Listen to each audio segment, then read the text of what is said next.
Jawsh 685. Wow. I don't even know where to start. 6 months ago or so, you were just a school kid going to school, coming home, making a couple of tunes, and now world number one. I mean, how does this feel? It's real amazing, you know. Big blessing just watching it all happen and stuff. And it's just going so fast. Everything's just coming in fast, hitting the charts and all that. It's just exciting. Do you watch the charts a lot? I mean, do you keep your eye on what's happening and how your song's doing? Yeah, just go back and refresh it now and then. It's funny how people do that. It's just a thing, you know. I gotta know. You went to number one for 3 weeks globally. I mean, that's no mean feat. I've also looked just on Wikipedia. By the way, I'll tell you something Wikipedia got wrong in a couple of seconds. But just something on Wikipedia. You know, they show the singles and then they'll show what charts the song did pretty well in, what numbers it got to. You just see columns of one. That must be amazing, man. Yeah, it really is. They say you were born in 2002/2003. Which is it? 2002. 2002. There we go. So somebody can edit that out. Okay, cool. Hey, listen.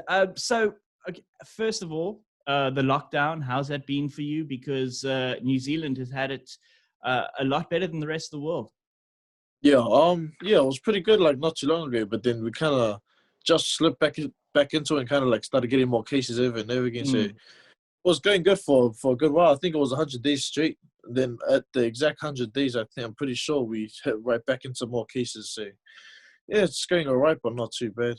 Yeah. Okay, and in terms of the downtime, the quiet time, what did you do during that time?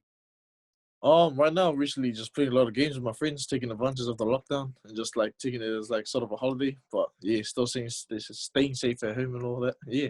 And before all of this happened, did you want a career in music, or was it just something you did for fun? I know you did it for fun, but was it just something you did for fun, or did you have in mind something that you want to do as a career, or has this kind of just thrust you into that?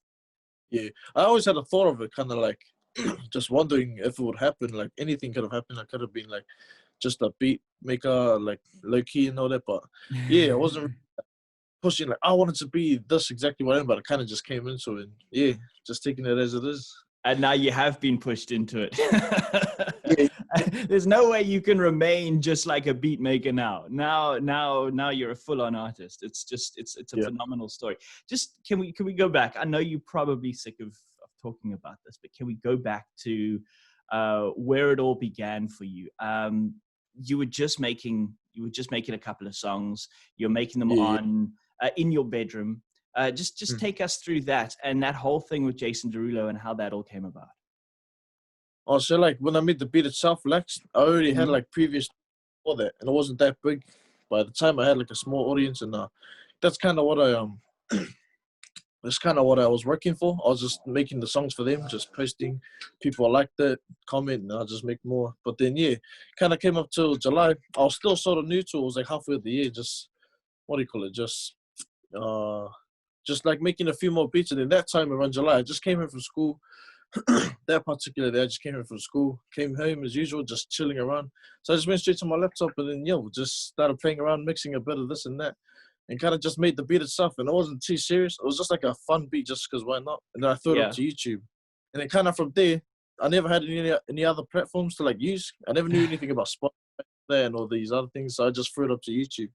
With like only like 1,000 people following you at that point? Yeah.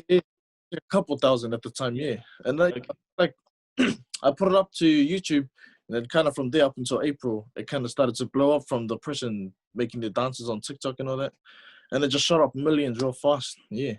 And you had absolutely nothing to do with those dances on TikTok at all. Yeah, I didn't. Someone else, but yeah, I think what caught Derulo's attention was just seeing how big it was getting, and he went and made it himself. So then it kind of like gave him the idea to start the Savage Love, and then kind of happened off. The whole Jason Derulo thing, because I see different sort of takes on the story. Some say he had permission to do it. Some say he hasn't. Some say he contacted you first, and others say he recorded first. What actually happened? Oh, like first off, I was just hitting the bag outside. It was like weird as, but I was just hitting the bag, like just punching it all. And then I get a text from Instagram, and I just like shocked theirs, and I just ran up to my siblings, just showing them all that, and they were kind of from there. Wait, so you got a text from Jason Derulo? Yeah. That's amazing, man. Yeah. Yeah. So yeah, he kind of just what do you call it? Just like started complimenting, like, oh, I would like to work on something with you. I was like, oh yeah, and just kind of talking back and forth. And from there, kind of just drifted off to nothing. And then we just like stopped talking for like a good 2-3 weeks. And then he just did Savage Love. And then, yeah, we kind of just got the team to come in and actually make it official, other than just having him just have it there. Yeah. Yeah. Oh, that is amazing, man. So you guys, do you still talk? I mean, you must, because I mean, you can sort of send a message saying, hey, have you seen the charts? Have you seen how well our song's doing?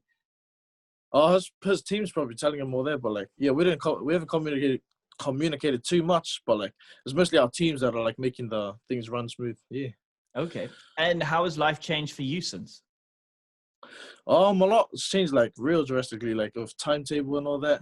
But yeah, it's all right. It's not changed for the bad, but it's changed a lot for the good. For like, you just had the timetables are like, that's probably the least thing I didn't like, is the timetable switch up, is we gotta be here.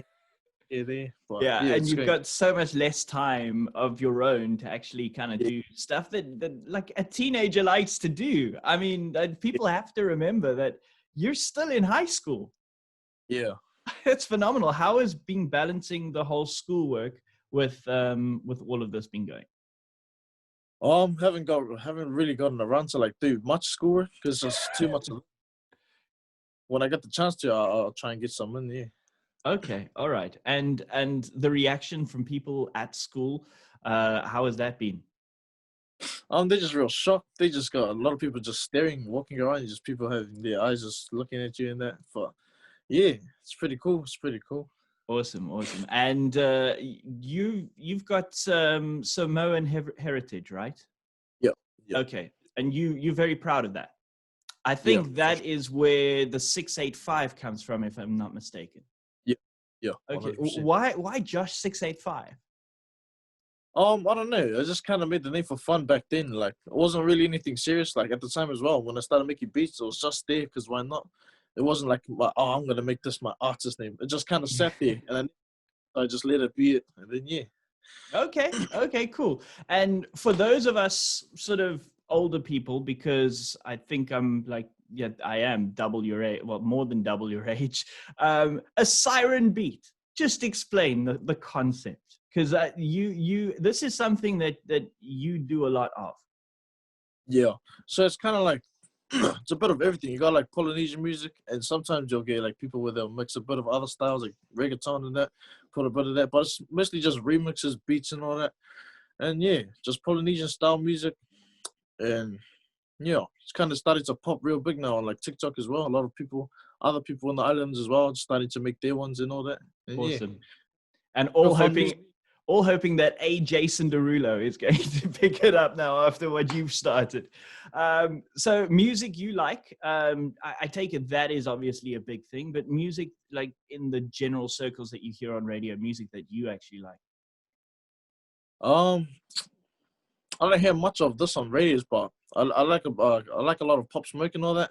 Okay. I don't know if you know Pop Smoke. Yeah, he's got some real good like music. He passed away sadly, but yeah. Other than like Siren Beats and all that, he's probably like the only actual artist that I listen to a lot. And I listen to a lot of other artists like hip hop, R&B. But yeah, it's too much to name them all. Okay. And what are you planning on doing now that obviously life's changed? I know that you've spoken about more of a musical career now, because obviously that's the way life is going at the moment. Yeah. What is in the future for you? What do you see? What's your plans? For me, I kind of want to like produce for other bigger artists. Like, yeah. Do you have any in mind? Right now I would love to work with Akon, but I don't know if that will. Hey, 6 months ago, who would have said Jason Derulo would? So I mean, true. you know, I mean, I think you got a lot of people now around the world who would love to work with you after that. So yeah, Akon, who else? Um, Aya Nakamura. She's Mm-hmm. French, I think. You sure? Yeah, yeah. She's a singer. Yeah. I Okay. would like to work. Got some good styles for like Siren Gems and all that. Yeah. And what do you like to do outside of music when you're not making beats? I like to have free times with my boys. Like just go out, probably go out and muck around and do whatever, watch movies, whatever, play games and all that, and it's a bit of boxing and that, Oh and yeah. yeah, yeah. I saw a video that they were doing a whole video of you and you were doing a bit of boxing. You're a big boxer? Uh, I love boxing, but I'm not like the best. But I say, And sports? Do you do any sports? I used to play rugby a lot, but stopped in like 2018. Started getting a Okay. bit unfit, so slipped onto the music type of side of things. Yeah. Okay. All right. So what happens now? I mean, on a day-to-day basis at the moment, are you just kind of like doing interviews right now? Are you planning on sort of going out and doing gigs and doing that sort of thing, or do you still kind of want to just remain a little bit behind the scenes? I still kind of want to, like remain behind the scenes a bit, but like at the same time, want to do a bit of everything. But yeah, mostly want to stay like just making the beats itself. Not really a big guy on the performance and stage stuff and all that. Are Yeah, you kind of a shy person? yeah, you can say that, something like that. Okay. Who doesn't really kind of want to go, on stage and be the main act, but doing what you love, making the beats and that sort of thing. That's pretty cool. Yeah, for sure. And countries you would love to travel to? There's a lot. I think I'd love to travel to Australia, UK, America. There's like a lot of countries, Germany, a lot of these places. Yeah, Okay. have All it. I right. You've got to have come to barely. South Africa though. I mean, come on. Yeah, yeah, for We sure. do have quite a rugby rivalry. I know that, but Yeah, you'll be surprised at how many New Zealand rugby fans we have in South Africa. yeah, for sure. So you definitely got to come through to South Africa. Okay, Jawsh 685. I must say, just congratulations on everything that has happened to you, and it's no doubt deserved. And I'm sure that over the coming years, you're going to go on to have a very successful music career. So congratulations. Oh, thank you. Thanks for having me on your show.